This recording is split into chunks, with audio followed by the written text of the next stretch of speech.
ಇವ್ರ ಅಪ್ಪನ ಮನೆ ಆಸ್ತಿ ಮಾಡ್ಕೊಳ್ಳಿ, ಇವ್ರ ಅವ್ವ ಮನೆ ಆಸ್ತಿ ಮಾಡ್ಕೊಳ್ಳಿ. ನಮ್ಮ ಭೂಮಿ ಕಿತ್ಕೊಂಡು ನಾವೆಲ್ಲಿ ಹೋಗೋಣ? ಇವ್ರ ಮಾನ ಮರ್ಯಾದೆ ಏನಿಲ್ಲ.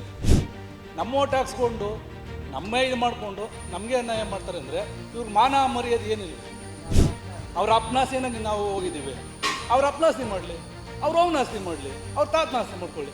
ಅವ್ರ ಅಪ್ಪನಾಸ್ತಿ ಮಾಡಿಸ್ಕೊಳ್ಳಿ, ಅವ್ರ ಅವ್ನ ಆಸ್ತಿ ಮಾಡಿಸ್ಕೊಳ್ಳಿ. ಗುಂಡಪ್ಪ ಅಂತ ಅಂತೇಳಿ ನಾವು ಇದನ್ನೇ ನೆಮ್ಕೊಂಡು ಭೂಮಿ ತಾಯಿ ನೆಮ್ಕೊಂಡು ವಾಸ ಮಾಡಿಕೊಂಡು ಹಸು ಕಟ್ಕೊಂಡು ಜೀವನ ಮಾಡ್ತಾ ಇದ್ದೀವಿ. ನಮ್ಮ ಭೂಮಿ ಕಿತ್ಕೊಳಕ್ಕೆ ಇವ್ರು ಯಾರು? ಇವ್ರ ಅಪ್ಪನ ಮನೆ ಆಸ್ತಿ ಮಾಡ್ಕೊಳ್ಳಿ, ಇವ್ರ ಅವ್ನ ಮನೆ ಆಸ್ತಿ ಮಾಡ್ಕೊಳ್ಳಿ. ನಮ್ಮ ಭೂಮಿ ಕಿತ್ಕೊಂಡು ನಾವೆಲ್ಲಿ ಹೋಗೋಣ?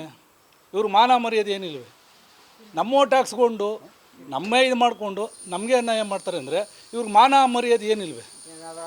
ಅವ್ರ ಅಪ್ಪನಾಸ್ತಿನಾಗ ನಾವು ಹೋಗಿದ್ದೀವಿ, ಅವ್ರ ಅಪ್ಪನಾಸ್ತಿ ಮಾಡಲಿ, ಅವ್ರ ಅವ್ನ ಆಸ್ತಿ ಮಾಡಲಿ, ಅವ್ರ ತಾತನ ಆಸ್ತಿ ಮಾಡ್ಕೊಳ್ಳಿ. ನಮ್ಮ ಆಸ್ತಿ ಮಾಡೋಕ್ಕೆ ಇವ್ರು ಯಾರು? ಹಾಂ, ನಾವೇನು ಮಾಡೋಣ? ಅಲ್ಲ, ಇಲ್ಲ ಒಂದು 80% ರೈತರೆಲ್ಲ ಒಪ್ಕೊಂಡ್ಬಿಟ್ಟಾರೆ, ಕೊಟ್ಬಿಡ್ತಾರೆಲ್ಲ, ಸೈನೆ ಹಾಕೊಂಡಂಗೆ ಮಾತಾಡ್ತಾರಪ್ಪ. ಅವ್ರ ಅಪ್ಪನಾಸ್ತಿ ಮಾಡಿಸ್ಕೊಳ್ಳಿ, ಅವ್ರ ಅವ್ನ ಆಸ್ತಿ ಮಾಡಿಸ್ಕೊಳ್ಳಿ. ನಾವು ದನ ಕರ ಕಟ್ಕೊಂಡು ತೆಂಗಿನ ಮರ ಕಟ್ಕೊಂಡು ಜೀವನ ಮಾಡ್ತಾ ಇದ್ದೀವಿ.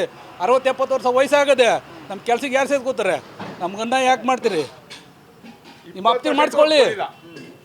ನಮ್ಗೆ ಹುಷಾರಿಲ್ಲ, ಪೇಷಂಟ್ ಮನಸ್ಸುಗಳು ಹೊಸ ಮಾಡಿಕೊಂಡು ತೆಂಗಿನ ಮರ ಮಾಡಿಕೊಂಡು ಜೀವನ ಮಾಡ್ತಾ ಇದ್ದೀವಿ. ಇವ್ರ ಅಪ್ಪ ಅವ್ನ ಆಸ್ತಿ ಮಾಡ್ಕೊಳ್ಳಿ. ನಮ್ಮ ಆಸ್ತಿಗೆ ಯಾಕೆ ನಮ್ಮ ಪ್ರಾಣ ತೆಗಿತಾರೆ? ಇವನು ಯಾರು? ತಾತ, ನಿಮ್ಮ ಹೆಸರು? ಶಿವಣ್ಣ. ಎಲ್ಲಿ ಮನೆ ಮಾಡ್ಕೊಂಡಿದ್ದೀರಿ? ಬೆಂಗಳೂರಿಗೆ ಬಂದ್ಬಿಟ್ಟೇನು ಅಲ್ಲಿ ಅಜಾಬತ್ ಮಾಡಕ್ಕೆ ಬೆಂಗಳೂರಿಗೆ ಬಂದ್ಬಿಟ್ಟು ಒಂದು 12 ದಿನ 12 ಲೀಟ್ರ್. ಎಷ್ಟು ಮಕ್ಕಳಿದ್ದಾರೆ?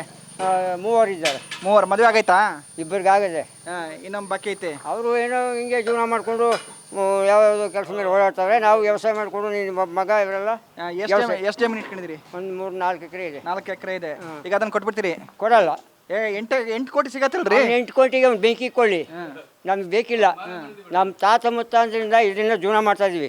ನಮ್ಮ ಮಕ್ಳಿಗೆ ಚಿಪ್ ಕೊಡೋಣ? ಇದೇನೋ 3 ದಿವಸ ಇರಲ್ಲ. ಈ ದುಡ್ಡು ಅನ್ನೋದು 3 ದಿವಸ ಇರಲ್ಲ. ಲಕ್ಷ್ಮಿ ಅದನ್ನ ತಗೊಂಡು ಎಲ್ಲಿಗೆ ಹೋಗೋಣ ನಾವು? ಒಂದೇ ವರ್ಷ. ಹಾಂ, ಅದಕ್ಕೋಸ್ಕರ ನಾವು ಯಾವ ಕಾರಣಕ್ಕೂ ಅದನ್ನ ಕೊಡೋಕ್ಕಾಗಲ್ಲ. ಅವನೇನೇ ಅವನ ಅಪ್ಪನ ಆಸ್ತಿ ಅಲ್ಲ ಅದು, ನಮ್ಮ ಅಪ್ಪದು. ಹಾಂ, ಅವನೇನು ಅದಕ್ಕೆ ನಮ್ಮ ಇದು ಮಾಡೋಕ್ಕೆ, ಅವನೇನು ನಮ್ಮನ್ನು ಸಾಕೋದು? ಹಾಂ, ಬೇಕಿಲ್ಲ ಸರ್. ಸರಿ ಸರ್, ಥ್ಯಾಂಕ್ ಯು. ಸರ್, ತಮ್ಮ ಹೆಸರು? ಕೃಷ್ಣ ಅಂತ. ಇಲ್ಲೇ ಮನೆ ಮಾಡ್ಕೊಂಡಿದ್ದೀರಿ? ಇಲ್ಲೇ ಸಿದ್ದಯ್ಯನ ದೊಡ್ಡಿ. ಹುಟ್ಟಿದೆಲ್ಲ ಬೆಳೆದಿಲ್ಲ ಇಲ್ಲೇ? ಇಲ್ಲೇನೆ ಎಲ್ಲ ಹುಟ್ಟಿದ ಮುತ್ತಾತ್ರ ಎಲ್ಲ ಇಲ್ಲೇ. ಎಲ್ಲರೂ ನಿಮ್ಗೆ ಎಷ್ಟು ಜಮೀನು ಇಟ್ಕೊಂಡಿದ್ರಿ? ಜಮೀನು ಒಂದು 2 ಎಕರೆ ಇದೆ. 2 ಎಕರೆ ಕೊಟ್ಬಿಡ್ತೀರಿ? ಕೊಡಲ್ವಾ ನಾವು? 2 ಎಕರೆಗೆ 3 ಕೋಟಿ ಅಂದ್ರೆ 6 ಕೋಟಿ. ಯಾರಿಗುಂಟು ಯಾರಿಗಿಲ್ಲ? ಯಾರು 6 ಕೋಟಿ ಅಲ್ಲ 10 ಕೋಟಿ ಕೊಟ್ಟರು ನಾವು ಕೊಡಲ್ಲ. ಡಿ ಕೆ ಶಿವಕುಮಾರ್ ಕೇಳ್ತಾರಲ್ಲ, ನಿಮ್ಮ ಊರವ್ರು? ಶಿವಕುಮಾರ್ಗೆ ಹೇಳ್ತಾರೆ, ಅವ್ರು ಕೇಳ್ತಾರೆ. ಅವ್ರ ಇದಕ್ಕೆ ಅನುಕೂಲಕ್ಕೆ ನಮಗೆ ನಾವೆಲ್ಲ ಹೊಟ್ಟೆ ಮೇಲೆ ತಣ್ಣೀರು ಬಟ್ಟೆ ಹಾಕೊಳ್ಳೋಣ. ನಾವು ಬೆಂಗಳೂರಿಗೆ ಬಂದ್ಬಿಡಿ ಅಂತಾರೆ. ಬೆಂಗಳೂರಿಗೆ ಬಂದ್ಬಿಟ್ಟೇನು ಅಲ್ಲಿ ಅಜಾಬತ್ ಮಾಡಕ್ಕೆ ಬೆಂಗಳೂರಿಗೆ ಬಂದ್ಬಿಟ್ಟು ಅದೇ ಅಲ್ಲಿ ಸೇವಿಂಗ್ ಶಾಪ್ಗೂ ಸೇರಿಸ್ಕೊಳಲ್ರು. ಎಲ್ಲರೂ ಅದೇ ಎಲ್ಲ ಹಿಂದಿಯವರೆಲ್ಲ ಬಂದು ಕೂತ್ಕೊಂಡವ್ರೆ. ಇದರಿಂದ ನಾವೆಲ್ಲ ಇದು ಮಾಡೋಣ ಬಂದು. ಅಲ್ಲ, ಕರೆಕ್ಟಾಗಿ ಮಾತು ನಂಗೆ ನೆನಪು ಮಾಡಿಬಿಟ್ರಿ. ಇಲ್ಲಿ ಟೌನ್ಶಿಪ್ ಎಲ್ಲ ಬಂದ್ಬಿಟ್ಟು ನಾಳೆ ಅವರೇ ಬರೋದು, ಮನೆ ಕಟ್ಟಕ್ಕೆ ಬರೋದು ಅವರೇನೆ, ಎಲ್ಲ ಹಿಂದಿಯವರೇ ಬರೋದು. ಇಷ್ಟೊಳ್ಳೆ ಊರು ಹಾಳು ಬಿದ್ದೋಯ್ತದಲ್ಲ. ಅದೇನೆ ಅಲ್ಲ, ಊರು ಆಳ್ಬಿದ್ದು ನಾವೆಲ್ಲ ಹೋಗೋಣ. ಆಮೇಲೆ ಅಲ್ಲ, ದುಡ್ಡು ತಗೊಂಡು ಏನ್ ತಿನ್ನಕಾಯ್ತದೆ? ದುಡ್ಡ ಅನ್ನ ಈಗ ಅನ್ನ ತಿನ್ನೋದು ಬಿಟ್ಬಿಟ್ಟು ಮಣ್ಣು ತಿನ್ನಕಾಯ್ತದೆ ನಾವು? ಹಂಗಲ್ಲ, ಜೀವನ ತುಂಬಾ ಸುಧಾರ್ಸತ್ತಂತೆ. ದೊಡ್ಡ ದೊಡ್ಡ ಬಿಲ್ಡಿಂಗ್ ಎಲ್ಲ ಬರ್ತಾವಂತೆ. ನೀವೆಲ್ಲ ಚೆನ್ನಾಗಿರ್ಬೋದು ಅಂತ ಹೇಳ್ತಾರಪ್ಪ. ಅಲ್ಲ, ನಾವು ದುಡ್ಡು ಸಾರ್ ಈಗ ನೀವು ಚೆನ್ನಾಗಿಲ್ಲ.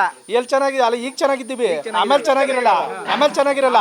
ಆಮೇಲೆ ಎಲ್ಲ ಸಾರಾಯಿ ಕುಡ್ಕೊಂಡು ಬಾರ್ಗ್ ಹೋಗಿ ಆಮೇಲೆ ಎಂಜಾಯ್ ಮಾಡ್ಕೊಂಡು ದುಡ್ಡು ಖರ್ಚು ಮಾಡ್ಬಿಡ್ತಾರೆ. ಆಮೇಲೆ ಕರೆಕ್ಟ್, ಮೊನ್ನೆ ರೇಟ್ ಕಡಿಮೆ ಮಾಡ್ಬಿಟ್ರೆ ಸಾರಾಯಿ ಕುಡ್ಕೊಂಡು ಆರಾಮಿರಿ ಅಂತೇಳಿ. ಅದೇನೆ, ಅಲ್ಲ ದುಡ್ಡೆಲ್ಲ ಖರ್ಚು ಮಾಡ್ಬಿಡ್ತಾರೆ. ಆಮೇಲೆ ಏನ್ ಮಾಡೋದು ಸರ್? ಆಮೇಲೆ ನೀವು ಆರಾಮ್ಸೆ 2 ಕೋಟಿ ತಗೊಂಡು ಸಾರಾಯಿ ಕುಡ್ಕೊಂಡಿರಿ. ಅದೇನೆ ಅಲ್ಲ ಸರ್, ಈಗ ದುಡ್ಡು ಸಹ ಸಿಗ್ತಾ ಇರಲ್ಲ ಸರ್. ಈಗಾದ್ರೂ ಜಮೀನಾದ್ರೂ ಇದ್ರು ಗೇಯ್ಕೊಂಡು ತಿಂತೀವಿ.